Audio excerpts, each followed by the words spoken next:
Welcome back. If you're new here, my name's Bianca, and on this channel we make simple homemade recipes. Today we're making turkey pot pie filling. Earlier this week we roasted a turkey, so we have leftover turkey meat that we need to use.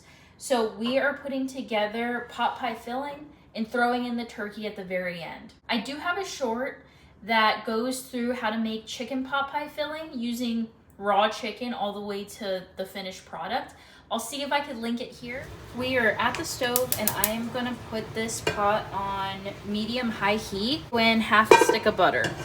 I'm gonna add 1 chopped onion, salt, some pepper.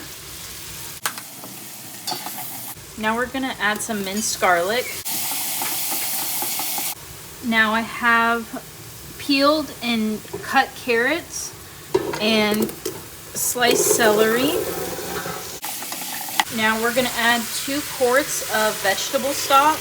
If you were doing chicken pot pie filling, you could add chicken stock or chicken broth, but since we're doing turkey, we are gonna add vegetable stock. Then we wanna make sure we season, so salt, pepper, add thyme. We will need some more liquid, so I'm just gonna add 1 quart of water on like medium-low heat, and it'll cook for probably an hour. I am going to first check the carrots to make sure that they are soft enough, which they are, is take a taste test of this stock. I think it needs a little bit more salt, a tiny bit more pepper. I think that's good. I'm gonna get a ladle and ladle in some of the broth. I'm going to get some cornstarch, put it in here. This is going to thicken our pot pie filling. Okay.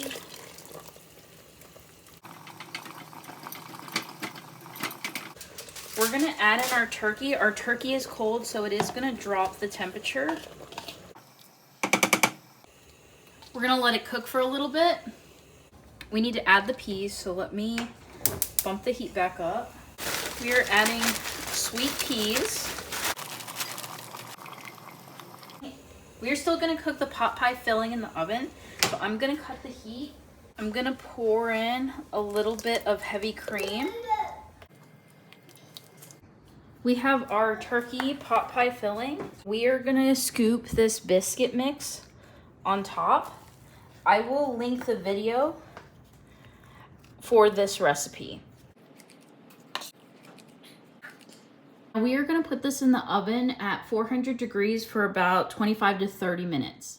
I highly recommend cooking in large batches. From this one time of cooking, I was able to get dinner on the table today and then have 2 freezer bags ready for dinner in the future. Thanks for making dinner with me today. If you enjoyed this video, please consider giving it a thumbs up and subscribing. See you next time.